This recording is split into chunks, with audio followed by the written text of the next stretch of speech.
మాతాపితరుల పాదపద్మాలకు నమస్కరిస్తూ మద్గురుదేవులైన బ్రహ్మశ్రీ జగద్గురు వేదాంతం లక్ష్మణారుల వారి పాదపద్మాలకు అనంత శతకోటి ప్రణామాలు సమర్పిస్తూ సర్వవ్యాపకమై అందరిలో జ్ఞానాన్ని ప్రకాశింపజేసే పరమాత్మకు నమస్కరిస్తూ హరి ఓం తత్సత్. జై గురుదేవ, జై లక్ష్మణార్య.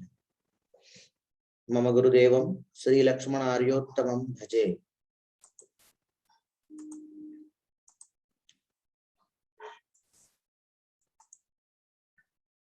श्रीमद्भगवद्गीता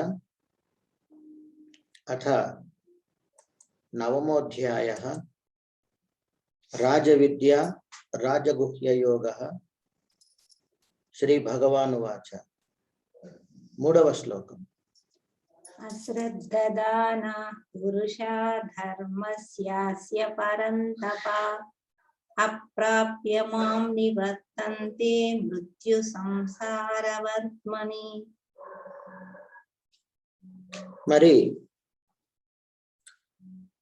భగవత్ తత్వం గురించి తెలుసుకున్న తరువాత మనకు శ్రద్ధ ఎంత ముఖ్యం ఈ విషయాన్ని ప్రస్తావన చేస్తూ ఉన్నారు పరమాత్మ. పరంతప అర్జున అస్య ఈ ధర్మస్య ధర్మము యొక్క విషయమున అశ్రద్ధధాన శ్రద్ధ లేనటువంటి పురుషాహ పురుషులు మాం నన్ను అప్రాప్య పొందలేక మృత్యు సంసారవర్త్మని మృత్యు సంసారమైనటువంటి మార్గమునందు నివర్తంతే మరలుచున్నారు.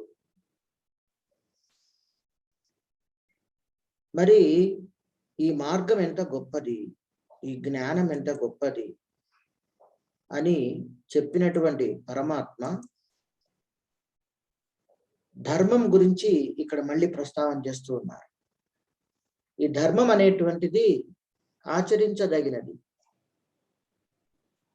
మరి ధర్మాచరణ కర్మాచరణ అని మనకు భగవద్గీతలో రెండు ఆచరణలు కనపడతాయి. ధర్మాచరణ కర్మాచరణ. కర్మయందు ఆచరించడం, ధర్మమునందు ఆచరించడం. మరి ఎవరైతే ఇది ఎటువంటి ధర్మం ఇది అంటే ఇది స్వధర్మం, ఇది జ్ఞాన ధర్మం, ఇది మోక్ష ధర్మం, ఇలాంటి పదాలన్నీ మనకు వస్తాయి. మరి పరంతప అనాత్మను దాటుకునే శక్తి ఉన్నటువంటి ఓ అర్జున,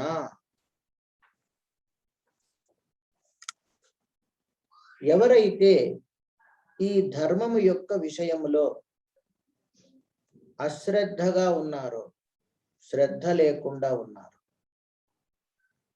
అటువంటి వారు నన్ను పొందలేరు. ఒకటే మాట చెప్పేశారు, నన్ను పొందలేరు. అంటే అర్థం ఏంటి? భగవంతుణ్ణి పొందాలి అనుకుంటే భగవంతుని మార్గంలో వెళ్ళాలి. భగవంతుణ్ణి పొందాలి అనుకున్నప్పుడు భగవంతుని యొక్క మార్గంలో వెళ్ళాలి. అనాత్మను పొందాలి అని మనం అనుకున్నప్పుడు అనాత్మ మార్గంలో వెళ్ళిపోతున్నాం. అందుకని మరి మనం అంతర్ముఖ వృత్తి, బహిర్ముఖ వృత్తి అని ఈ రెండు రకాల వృత్తుల గురించి తెలుసుకున్నాము. మరి మనం అంతర్ముఖం అవుతున్నామా లేక బహిర్ముఖం అవుతున్నామా? దీన్నే మనం ప్రవృత్తి నివృత్తి అని కూడా తెలుసుకున్నాం. ప్రవృత్తి అంటే మన మనస్సు ఇంద్రియాలతో పనిచేస్తూ లౌకిక విషయములలో మునుగుతూ ప్రవర్తన కలిగి ఉండి కర్మలు చేస్తూ కర్మలు అనుభవిస్తూ ఉన్నటువంటి పరిస్థితి. మరి నివృత్తి అంటే ఈ లౌకిక సంబంధమైనటువంటి దాన్ని వదిలేసి మనస్సును అంతర్ముఖం చేసి మనలో ఉన్నటువంటి భగవంతుని వైపు సాధనాపూర్వకముగా మనం వెళ్ళటం, దీన్ని నివృత్తి అన్నారు. అందుకని మరి ఈ ప్రవృత్తి నివృత్తి రెండు విషయాలు మనం బాగా తెలుసుకున్నప్పుడు ప్రవృత్తి అంటే పరధర్మము అని, నివృత్తి అంటే స్వధర్మము అని అర్థం చేసుకోవాలి. పరధర్మము అంటే మనకంటే ఇతరమైనటువంటి విషయముల మీద మనకు శ్రద్ధ. ఇప్పుడు చూడండి, ఈ శ్రద్ధ అనేటువంటిది మనకు అందరిలో ఉంది. అయితే దేనిలో ఉంది, ఎటువంటి విషయాల మీద ఉంది శ్రద్ధ అనేది మనకు ఇక్కడ ముఖ్యమైనటువంటిది. ఇప్పుడు ఉదాహరణకు ఒక ఆయన, మేమందరం కలిసి పొద్దున్నే వాకింగ్ వెళ్ళేవాళ్ళం ప్రొద్దుటూరులో. గతంలో ఒక మిత్రుడిని కూడా పిలిచాం, నువ్వు కూడా మాతో పాటు వస్తావా? పొద్దున్నే మాకేం పనయ్యా, హాయిగా నిద్రపోకుండా ఆ టైంలో నాకు నిద్ర బాగా పడుతుంది అన్నాడు. కొన్నాళ్ళు పోయిన తర్వాత ఆయనే ఫోన్ చేశాడు. ఎందుకని? అయ్యా షుగర్ వచ్చింది, పొద్దున్నే వాకింగ్ పోవాలి, నేను కూడా మీతో పాటు వస్తాను, 4 మంచి మాటలు కూడా వినవచ్చు. ఎప్పుడైనా మాకు బద్ధకం అనిపించి మేము పోకపోయినా ఆయన శ్రద్ధగా పోయేవాడు.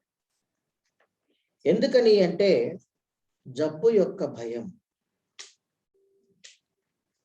కొంతమంది ఒక దేవాలయానికి వెళ్ళాలి, ఖచ్చితంగా దేవాలయానికి పొద్దున్నే పోయి దండం పెట్టుకుని తిరిగి వస్తారు. మరి అదే ధ్యానంలోకి రండి అంటే వాళ్లకు ఒకరోజు వస్తే ఒకరోజు రారు, ఒకరోజు కుదిరితే ఒకరోజు కుదరదు. ఎందుకని అంటే లౌకికం మీద ఉన్నంత ఆసక్తి, భయము అలౌకికం మీద లేదు. కాబట్టి మరి శ్రద్ధ అనేటువంటిది సాధనకు అతి ముఖ్యమైనటువంటి మాట. శ్రద్ధ లేని సాధన ఎలాంటిది? ప్రయోజనము లేని పని లాంటిది. ఒకరోజు చేయటం, ఒకరోజు మానేయటం, ఒకరోజు వినటం, మళ్ళీ ఒకరోజు మానేయటం, మనకు అవకాశం ఉన్నప్పుడు రావటం, అవకాశం లేనప్పుడు మానేయటం, ఇలా చేస్తూ ఉంటాం అనుకోండి, ఏంటి ప్రయోజనం? అందువలన అశ్రద్ధ ధానాహ అంటే శ్రద్ధ లేనటువంటి పురుషాహ, పురుషులు. పురుషులు అంటే ఇక్కడ జీవులు అని తెలుసుకోండి. శ్రద్ధ లేనటువంటి వారు. పురుషుడు అంటే మగవాడు అనే అర్థం లేదు వేదాంతంలో.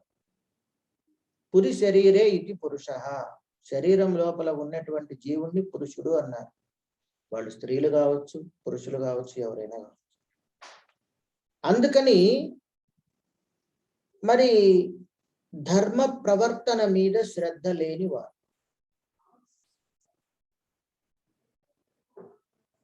ఏమవుతున్నారు? భగవంతుని వైపు వెళ్ళలేకపోతున్నారు. అందుకే నేను ఎప్పుడు చెప్తూ ఉంటాను, ఇన్ని వేల మంది శిష్యులు ఉన్నారు నాకు, వీళ్ళలో నాకు ఎంతమంది, అన్ని వేల మంది నాకు గుర్తుంటారా? ఎంతమంది గుర్తుంటారు? ఎంతమందికి నేను గుర్తుంటాను? ఎంతమంది సాధన చేస్తూ ఉంటారు? అది కదా. ఉపదేశం అడిగినటువంటి వారికి ఉపదేశం ఇవ్వండి అనేది మా గురువు గారి యొక్క ఆజ్ఞ. మొదటి సోపానం వరకు మాత్రం ఎవరు అడిగినా మొదటి సోపానం ఇవ్వండి. రెండో సోపానంకి వచ్చేటప్పటికి వాళ్ళలో శ్రద్ధ, భక్తి, సాధన, ఉత్తీర్ణత ఉందా లేదో చూడండి. సాధన గురించి 2 మాటలు చెప్తాను. వేదాంతం లక్ష్మణార్యుల వారు చెప్పినటువంటి మాట, వాళ్ళు ఆచరించిన పద్ధతి చాలా గొప్పది. ఇప్పుడు స్వామి గారు మొదటి సోపానం ఎవరికైనా సరే ఇచ్చేవారు. ఎవరికైనా మొదటి సోపానం ఇచ్చేవారు. రెండో సోపానం దగ్గరకు వచ్చేటప్పటికి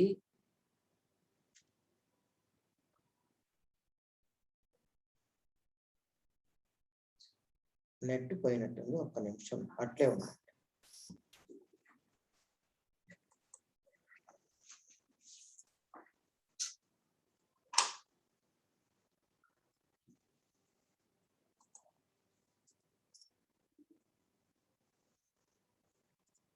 గురుదేవులు ఆయన ఎలా, ఆయన పద్ధతి అంటే ప్రథమ సోపానం ఎవరు అడిగినా వాళ్ళకు ప్రథమ సోపానం ఇచ్చేవారు. రెండవ సోపానం విషయంకి వచ్చేటప్పటికి స్వామి గారి దగ్గర 1-2 రోజులు ఉండాలి. స్వామి ఎదురుగా ధ్యానం చేయాలి.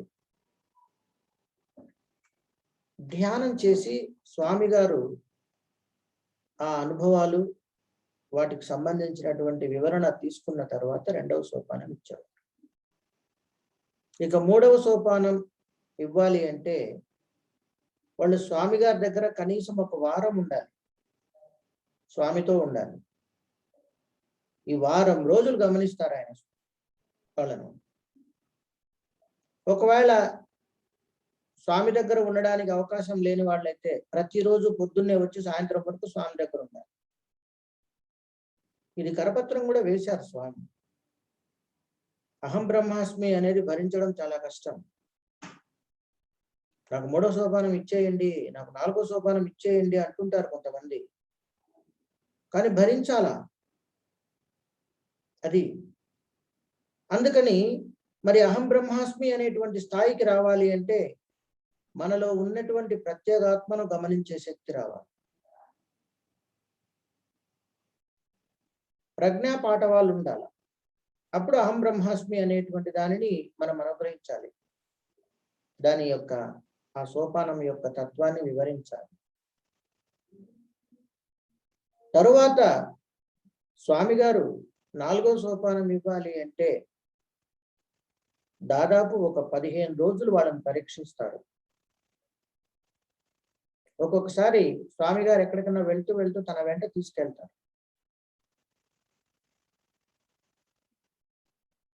మరి అహం బ్రహ్మాస్మి తత్వం యొక్క పరిపూర్ణం ఎప్పుడు వస్తుందో అప్పుడు 4వ స్థితిని ఇస్తారు. 4వ స్థితిని తీసుకున్నటువంటి వాళ్ళు జ్ఞాన సంబంధమైనటువంటి నామాన్ని పొందుతారు. ఇది పద్ధతి. మరి ఇవాళ పరిస్థితి ఏంటంటే కొంతమంది నాకు 3 తీసుకుంటే బాగుండు, 4 తీసుకుంటే బాగుండు, ఒకేసారి అన్ని అయిపోజేసేసుకున్నట్లుగా అంటే మళ్ళీ వీళ్ళు చేసే సాధన మాత్రం శ్వాసనే గమనిస్తుంటారు. అందుకని పరిపక్వత అనేటువంటిది రావాలి. దానికి ఏం కావాలి? ముందు శ్రద్ధ, తర్వాత భక్తి, తర్వాత అవగాహన ఉండాలి. ఈ అవగాహన ఉండి దాని ప్రకారం మనం సాధన చేయాలి. నేను అదే చెప్తుంటాను.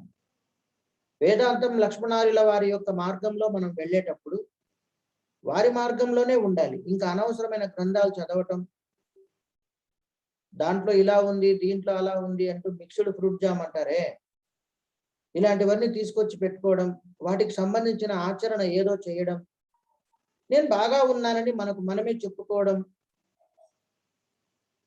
ఇవి చేస్తుంటారు చాలా మంది. తప్పేం లేదు. వాళ్ళకు మనం ఎన్ని సోపానాలు ఇచ్చామని కాదు, వాళ్ళు ఈ జన్మను ఎంత దాటుకుంటారు అనేది ప్రధానం.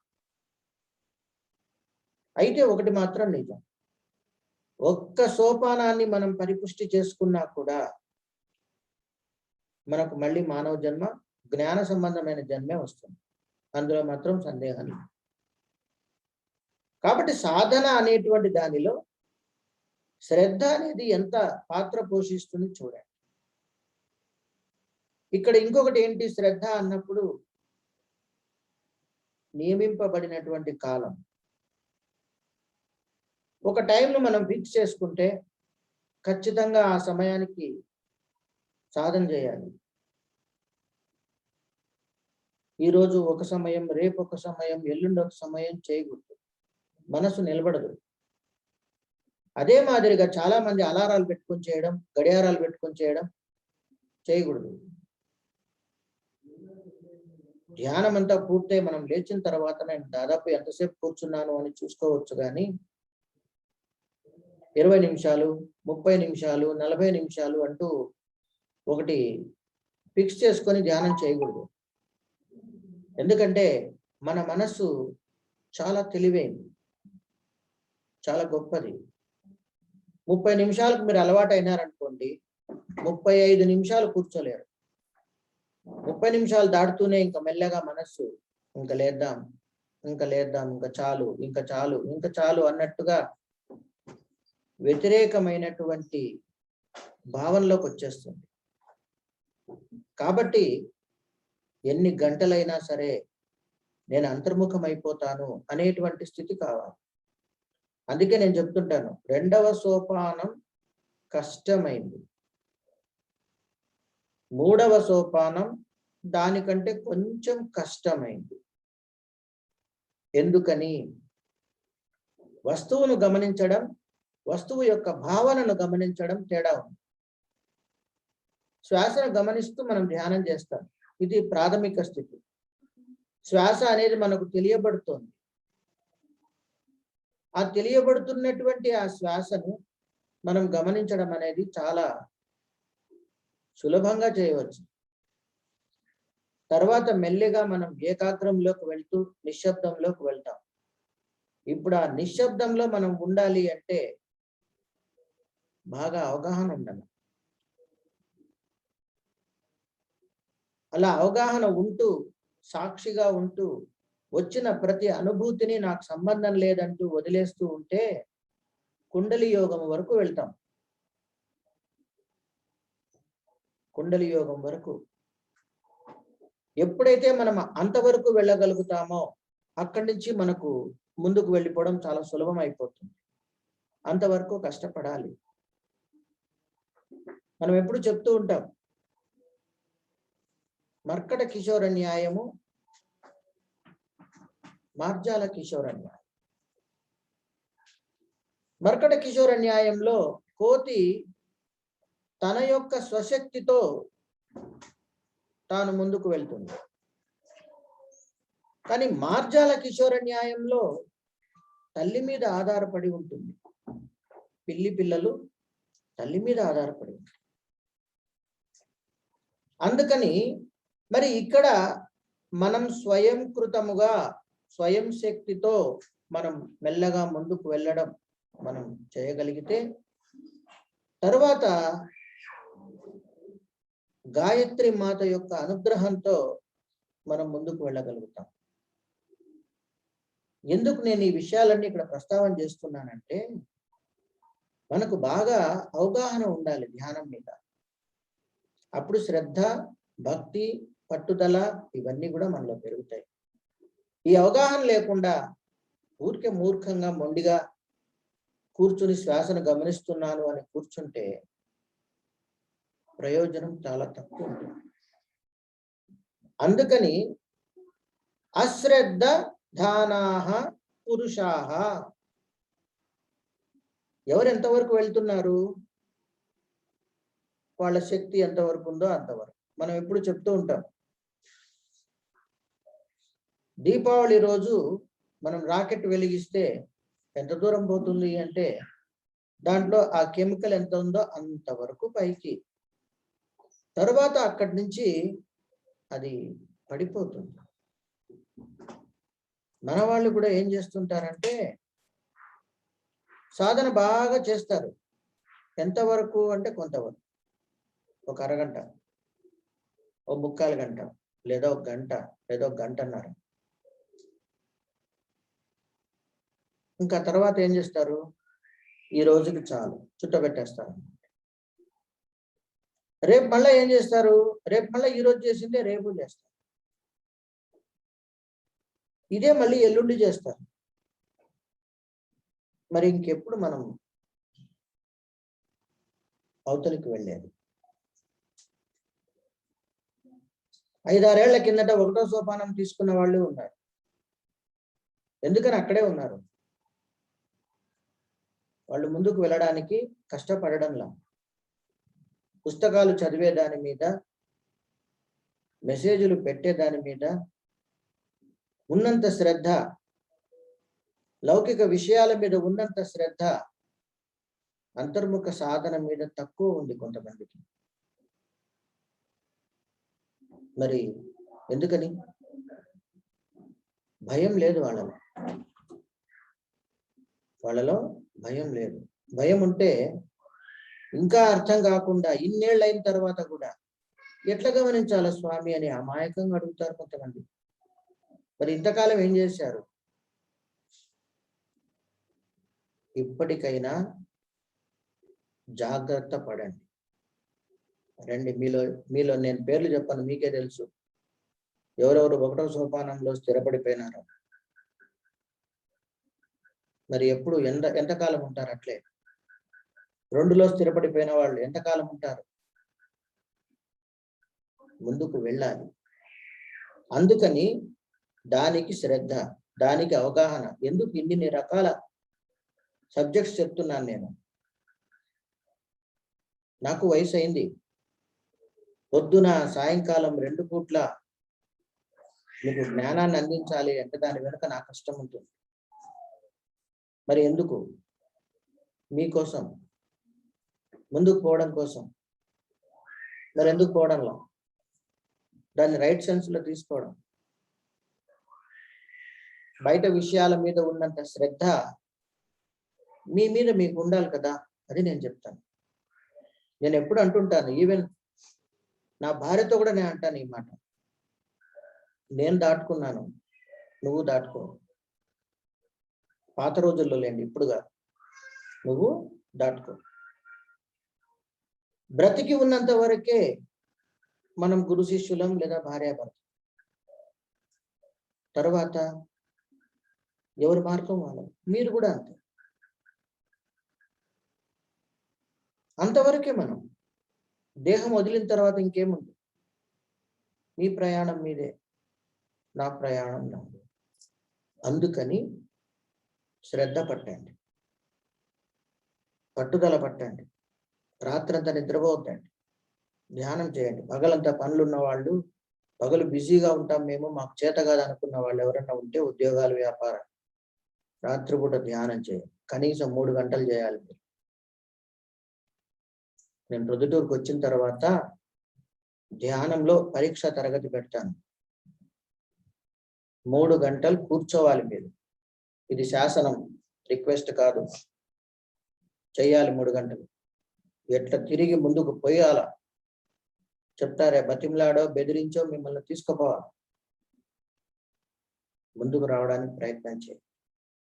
అందుకని ఎవరైతే ఇటువంటి శ్రద్ధ లేకుండా ఉన్నారో, ఏదో ఉన్నాంలే మనం కూడా గురుబిడ్డలైనా, ఏదో రోజుసేపు ధ్యానం చేసి రోజుసేపు వెళ్ళిపోతే సరిపోతుంది అనుకుంటే కాదు కదా. అలాంటి వాళ్ళు ఏమవుతున్నారు? నన్ను అంటే ఇక్కడ సాధకుల గురించే చెప్తున్నాడు పరమాత్మ, అది గుర్తుపెట్టుకోండి. అజ్ఞానుల గురించి మాట్లాడడంలా.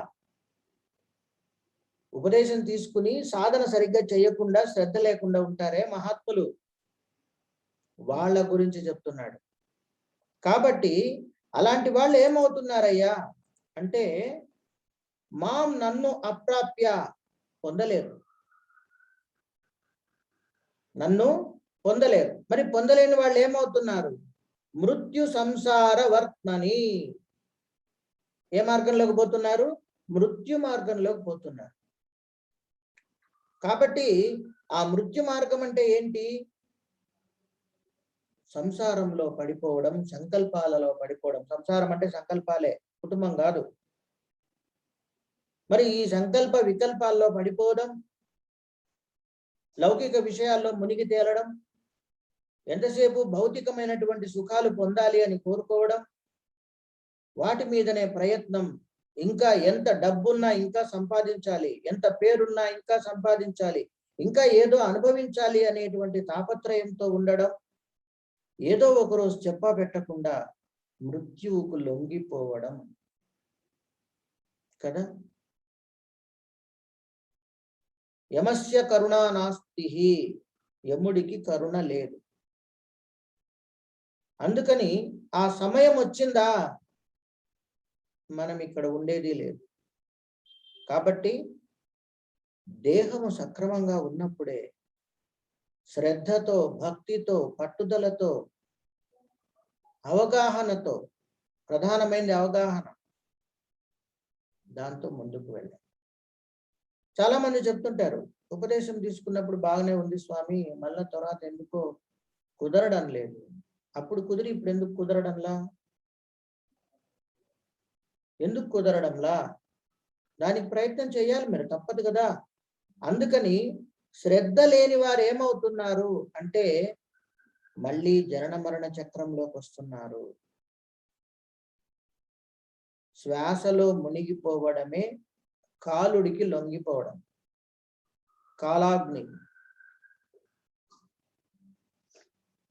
అహం కాలహ అన్నాడు పరమాత్మ.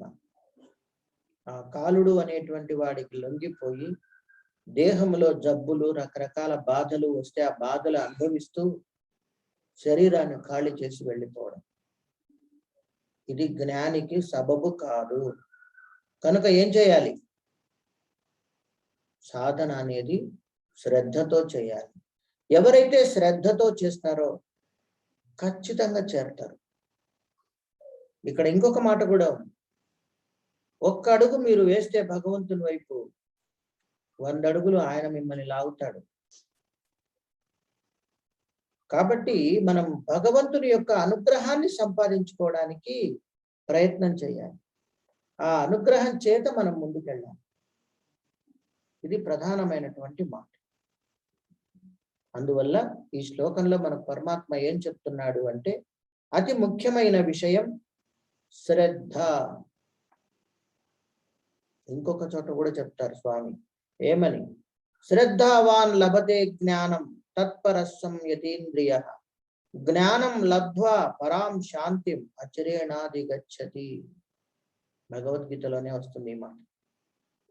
కాబట్టి ఎవరికి శ్రద్ధ ఉందో వాళ్లకు జ్ఞానం ఉంటుంది. ఎవరికి జ్ఞానం ఉంటుందో వాళ్లకు శాంతి ఉంటుంది. ఎవరికి శాంతి ఉంటుందో వాళ్లకు బ్రహ్మానందం దొరుకుతుంది.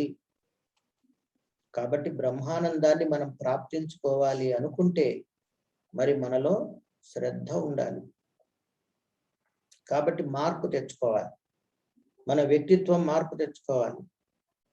కఠినంగా మాట్లాడడం, కఠినంగా ప్రవర్తించడం, ఆసురీ సంపదలు మనలో ఏమైనా ఉన్నాయి అంటే అవి తగ్గించుకోవడం. నేను మీకు అందుకే ముందు దైవాసుర సంపద విభాగ యోగం చెప్పాను. ఆసురీ సంపదలు ఏమున్నాయో గుర్తించండి, దైవీ సంపదలు పెంచుకోండి, ఆసురీ సంపదలు తగ్గించుకోండి. పరమాత్మకు దగ్గర కాండి. చివరికి మనకు మిగిలేది భగవంతుడే తప్ప మన ఆస్తులు ఐశ్వర్యాలు ఏవి కాదు అనేది గుర్తించండి. తర్వాత శ్లోకం 4, 5 కలిపి తీసుకుందాం. శ్రీ భగవానువాచ మయా తతమిదం సర్వం జగదవ్యక్తమూర్తినా మత్స్థాని సర్వభూతాని న చాహం తేష్వస్థితః న చ మత్స్థాని భూతాని పశ్య మే యోగమైశ్వరం భూతభృన్న చ భూతస్థో మమాత్మా భూతభావనః. మంచి 9వ అధ్యాయంలో మనకు ప్రధానంగా ఈ 2 శ్లోకాలు విశేషమైనవి. బాగా ఆలోచన చేసుకుని అర్థం చేసుకోవాల్సి ఉంటుంది. ఎందుకని అంటే విచారంలో భగవంతుని యొక్క స్థాయిని గురించి ప్రస్తావన చేస్తాడు. మనం ఇంతవరకు తెలుసుకున్నవన్నీ అవేంటి, ఎలా, ఇవన్నీ ఉన్నాయి. మరి ఇప్పుడు భగవత్ తత్వం ఎలా ఉంటుంది, ఏ రకంగా మనం ఆయన యొక్క అనుగ్రహాన్ని సంపాదించుకోవాలి, ఇది ప్రధానమైనటువంటి మాట. ఇక్కడ అవ్యక్తమూర్తిన అంటే మనకు తెలియబడనటువంటి, మన ఇంద్రియాలకు తెలియబడనటువంటి వాడు. ఇంద్రియాలకు తెలియబడినటువంటి భగవత్ తత్వాన్ని మనం తెలుసుకోవడానికి ప్రయత్నం చేస్తున్నాం. అందుకని ఇంద్రియములకు భగవంతుడు తెలియబడడు అని తెలుసుకున్నాం. ఇంద్రియములకు భగవంతుడు తెలియబడడు. మరి దేనికి తెలియబడతాడు? అంతర్ముఖ వృత్తికి మాత్రమే తెలియబడతాడు. భగవంతుణ్ణి తెలుసుకునేది భగవంతుడే. అంటే అర్థం ఏంటి ఇక్కడ అంటే, బ్రహ్మవిత్ బ్రహ్మవేద బ్రహ్మ ఏవ భవతి. బ్రహ్మమును బ్రహ్మమే బ్రహ్మము చేత తెలుసుకుంటుంది. ఇది మాట. భగవంతుని తెలుసుకోవాలి అంటే భగవత్ తత్వం కావాలి. ఇతర ఇంద్రియముల చేత గాని, మనసు చేత గాని, అంతఃకరణాల చేత దేంతో కూడా భగవంతుడు తెలియబడడు. అయితే తన తత్వం గురించి ఇక్కడ ఒక మాట చెప్తున్నారు చూడండి. ఇది బాగా నిదానంగా విని అర్థం చేసుకోండి. అవ్యక్త మూర్తిన ఇంద్రియ గోచరము కాని స్వరూపము గల మయా నాచేత ఇదం ఈ సర్వం సమస్తమైన జగత్తు తతం వ్యాపింపబడినది. ఈ జగత్తంతా నా చేత వ్యాపింపబడినది. ఈ జగత్తంతా నా చేత అంటే భగవంతుని చేత వ్యాపింపబడింది. మరి ఎలా వ్యాపింపబడినది అంటే, అంతర్బహిశ్చ తత్సర్వం వ్యాప్య నారాయణ స్థితః. అంతా కూడా అనంతమైనటువంటి భగవంతుణ్ణి మనం అర్థం చేసుకోవాలి.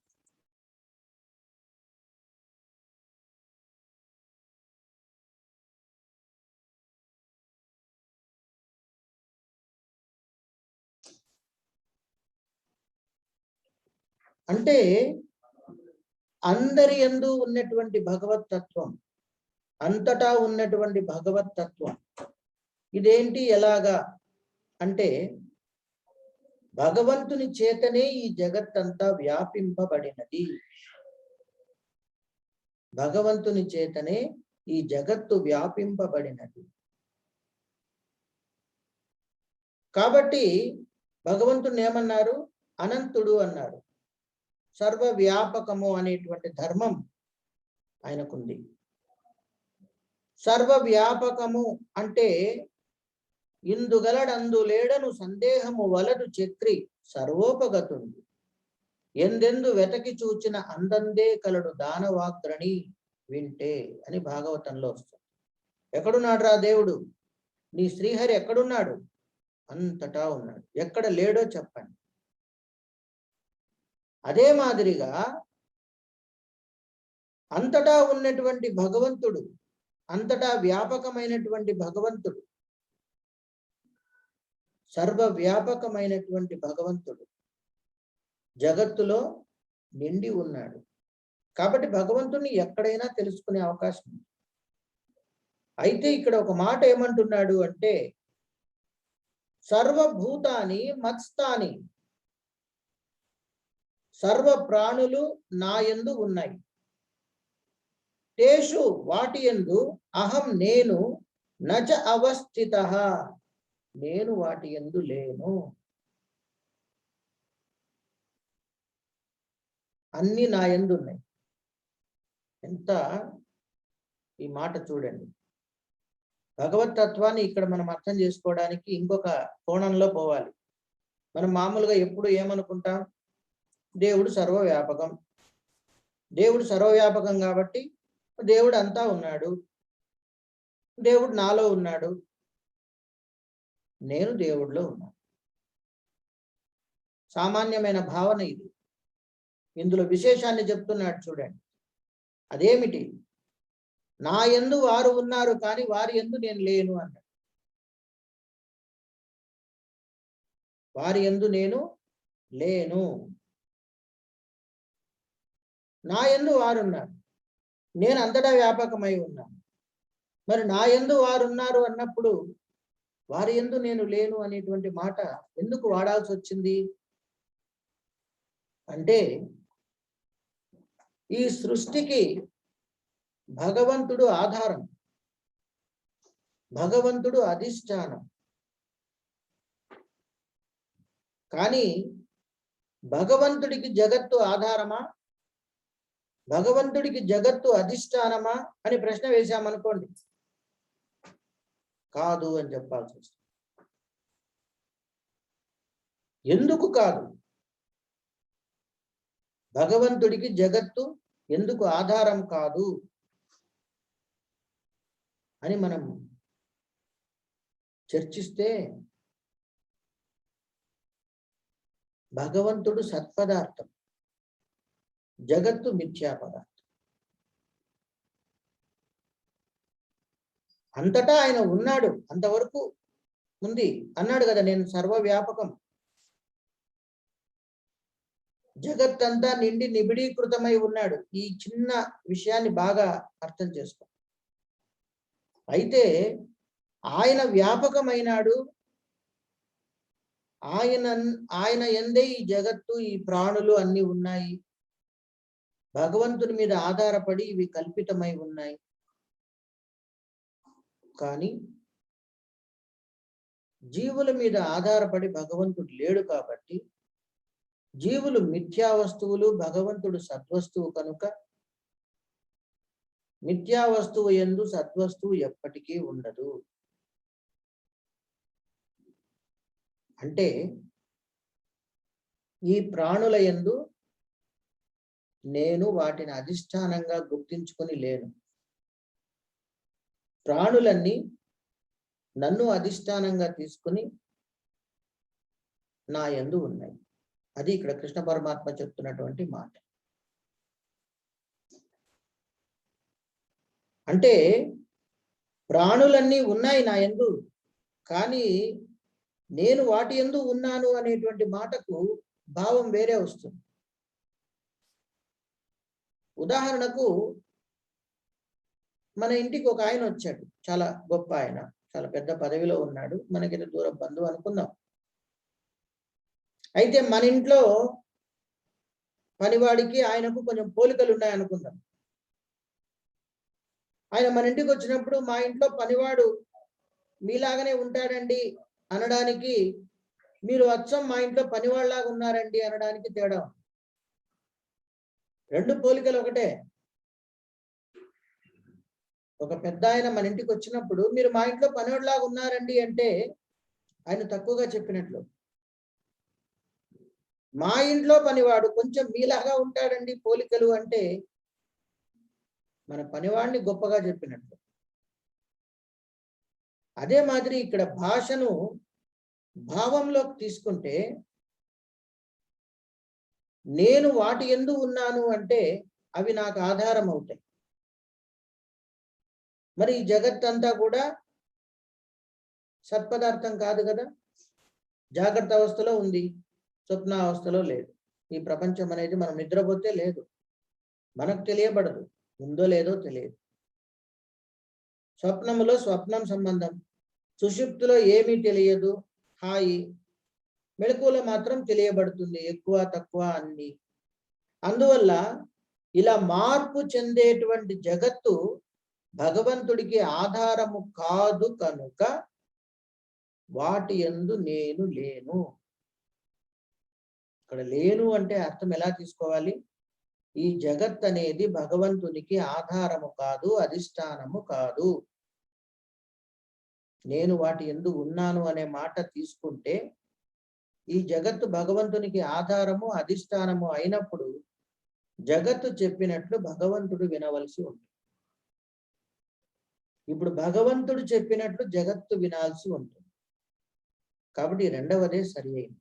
అందుకని ఏమన్నాడు అంటే, సర్వవ్యాపకమైనటువంటి నేను జగత్తంతా వ్యాపించి ఉన్నాను, నా యందు జగత్తు ఉన్నది, కానీ అవి నాకు అధిష్టానం కాదు కనుక, ఆధారం కాదు కనుక నేను వాటి యందు లేను అని అర్థం చేసుకో. ఇంకొక మాట కూడా చెప్తున్నాడు ఇక్కడ పరమాత్మ విశేషంగా. ఏంటది అంటే,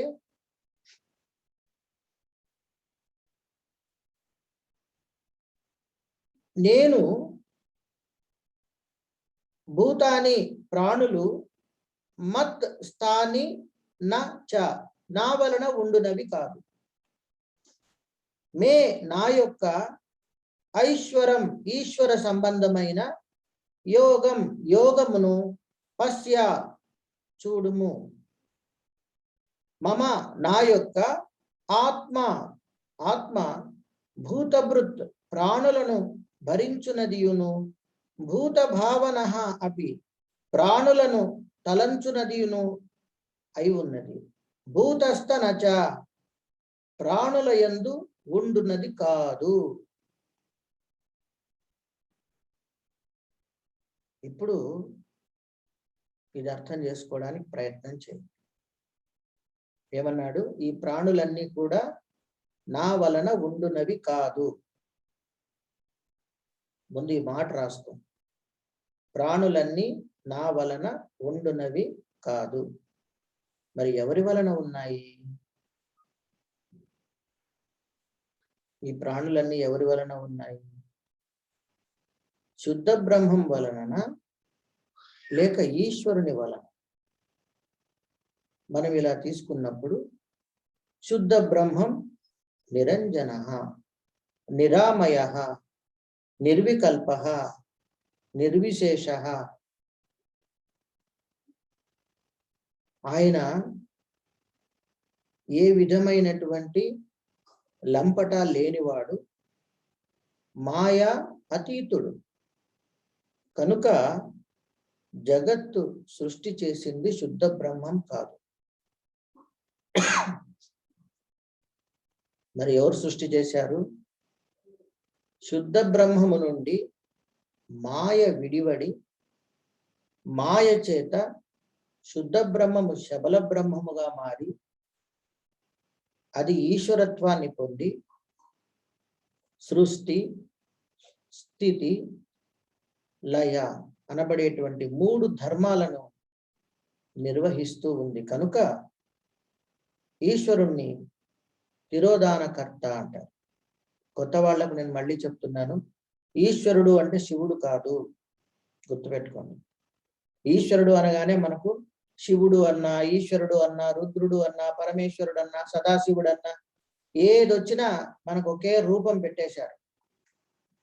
జటాజూటం ఉంటుంది, పక్కన త్రిశూలం ఉంటుంది, 3 కళ్ళు ఉంటాయి, ఇదే రూపం పెట్టారు.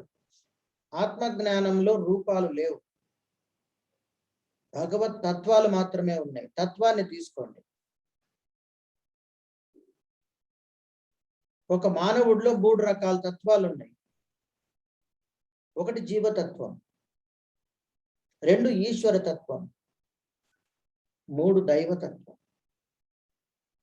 3 తత్వాలు ఉన్నాయి. అందుకే జీవో బ్రహ్మైవ నాపరహ శంకరాచార్యుల వారు అంటారు. కొంచెం ఈ శ్లోకాలు అర్థం అవ్వాలంటే కొంచెం కష్టపడాలి. అందుకని వాటికి నాకు సంబంధం లేదంటున్నాడు. భగవంతుడనైన నాకు ప్రాణులతో ప్రత్యక్షమైన సంబంధం లేదు. మరి ఎవరికి ఉంది? అందుకే ఏమన్నాడు? ఐశ్వరం యోగం పశ్య, ఈశ్వర సంబంధమైన యోగాన్ని చూడు అర్జున. అంటే ఈశ్వర తత్వాన్ని గురించి తెలుసుకో అర్జున. ఇది బ్రహ్మమునకు సంబంధించినది కాదు. కాబట్టి ఈ ప్రాణులన్నీ బ్రహ్మము వలన లేవు. ఎవరి వలన ఉన్నాయి అంటే ఈశ్వరుని వలన ఉన్నాయి. అందుకని అటువంటి ఈశ్వర సంబంధమైనటువంటి తత్వాన్ని మనం తెలుసుకున్నప్పుడు మనకి ఈ విషయం అర్థమవుతుంది. అంటే మాయా సమన్వితుడైనటువంటి ఈశ్వరుడు ప్రభుత్వాన్ని నిర్వహిస్తూ ఉన్నాడు. ప్రభుత్వం నిర్వహించేది ఎవరు అంటే ఈశ్వరుడు. మనము త్రిమూర్తులను తీసుకుంటాం. బ్రహ్మ సృష్టికర్త, విష్ణువు పోషణకర్త లేదా స్థితికర్త. తరువాత రుద్రుడు లయకర్త. సృష్టి, స్థితి, లయ ఇంతవరకే మనకు చెప్తూ ఉంటారు. కానీ మరి ఈ ముగ్గురిని నియమించేది ఎవరు అన్నప్పుడు ఆయనను తిరోధానకర్త అంట. మరి ఈ తిరోధానకర్తకు ప్రధానమైనటువంటి అంశ మాయ. అందుకే దాన్ని ప్రధానము అన్నారు. మాయను మనం లయం చేసుకుంటే ఈశ్వరత్వంలోంచి బ్రహ్మత్వంలోకి వెళ్ళిపోతాం. అప్పుడు జగత్తు లేదు.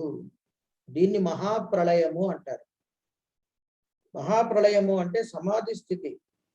నిత్య ప్రళయము అంటే నిద్ర. ప్రళయము అంటే ఈ ప్రపంచం అంతా లయమైపోవడం. మరి బయట ప్రపంచం ఉన్నా మనకు లేదు నిద్రలో, కాబట్టి దాన్ని నిత్య ప్రళయం అన్నారు. ధ్యానంలో మనం వీటన్నిటిని దాటుకుని ఈ జగత్ అనేది నాకు సంబంధించింది కాదు అనేటువంటి స్థితికి మనం వెళ్ళిపోతే దాన్ని మహాప్రళయం అంటారు. మా అనేటువంటి అజ్ఞానాన్ని హరింపజేయడం ఉంది ఇక్కడ. నిత్య ప్రళయంలో అజ్ఞానం పోదు, అట్లే ఉంటుంది. అందుకని ఈశ్వర సంబంధమైనటువంటి యోగం ఒక్కసారి చూడు అర్జున. అప్పుడు మమ నా యొక్క ఆత్మ భూతభృత్ ప్రాణులను భరించునది, ప్రాణులను తలంచునది, ప్రాణుల యందు ఉండునది కాదు. భగవంతుని యొక్క తత్వాన్ని మనం ఆత్మగా తీసుకుంటాం. అందుకే దీన్ని ఆత్మజ్ఞానం, ఆత్మ విచారం అంటారు. ఈ ఆత్మతత్వాన్ని తీసుకున్నప్పుడు మాయ లేదు కనుక జగత్తు లేదు. ఉదాహరణకు మనం మెళకువలో ఉన్నప్పుడు స్వప్న ప్రపంచం మనలో లేదు. కలలోని సిరులెల్లా కనువులేగాక మెళకువ చూడ అవి మెరసీనా, పొలతుల వలపులు పొలసిపోవుగాక కలకాలం భవి కడతీరేనా, కలకాలం భవి కడతేరేనా, ఏడవల పేడ మచ్చిక ఏడ శుద్ధులు. అన్నమయ్య అంటాడు, కళ వచ్చింది, కళలో సిరి సంపదలు వచ్చాయి, వాటి గురించి నువ్వు మెలకువలో అనుభవించగలవా? లేదు. ఆత్మజ్ఞానం కలిగింది మరి ఇక్కడి నుంచి వస్తుంది. సృష్టి అనేది స్వప్నముతో ముందు వస్తుంది. మరి మనకు స్వప్నములో తెలియబడినటువంటి సంపద జాగ్రత్త అవస్థలో మెలకు వచ్చినప్పుడు ఉన్నదా? తొలకారు మెరుపులు తోచుపోవుగాక మెలకువ చూడ అవి మెరసీనా. మరి ఆకాశంలో మెరుపులు ఏ రకంగా మెరిసిపోతున్నాయో అదే మాదిరి మనలో కూడా స్వప్నమునందు రకరకాల భావాలు కలుగుతున్నాయి. మరి ఈ కలిగేటువంటి ఈ భావాలు మనం జాగ్రత్త అవస్థకు వస్తే ఉన్నాయా అంటే లేవు. మరి ఎవరైతే మెలకువలో ఉన్నారో వాళ్ళు కలలో ఇది చూశారే గాని నిజంగా వాళ్ళు చూడలా. ఒక పేదవాడికి మహారాజు అయినట్లు కల వచ్చింది, మళ్ళీ మెలకు వచ్చినాక వాడు మహారాజు కాదు, పేదవాడే. ఏమండి మహారాజు మీరు కాదా అంటే నేను కాదయ్యా, నేను పేదవాడినే, నా గుడిసె నాదే. మరి స్వప్నం వచ్చింది కదా, అది కల్పితం, అది యథార్థం కాదు. అదే మాదిరిగా శుద్ధ బ్రహ్మము అనబడేటువంటి ఈ భగవతత్వం ఈశ్వర సంబంధమైనప్పుడు మాత్రమే సృష్టి ఉంది. ఎట్లయితే మనం నిద్రపోయినప్పుడు మాత్రమే కల ఉన్నట్లు, మెలకువలో లేనట్లు, ఆ కలకు మనకు సంబంధం లేనట్లు. అందుకని నా యొక్క ఆత్మ ఏదైతే ఉందో అది ఈ ప్రాణులను భరించేది కాదు, వీటిని తలంచేది కాదు, వీటికి సంబంధించినది కాదు, ప్రాణుల యందు ఉండేది కాదు. అందువలన ఇంద్రియాలకు గోచరము కాని నేను నేనుగానే ఉన్నాను గాని ఈ విశ్వము నా యందు ఉన్నదే తప్ప నేను వాటి యందు ఉన్నాను అని భావించడం సరికాదు.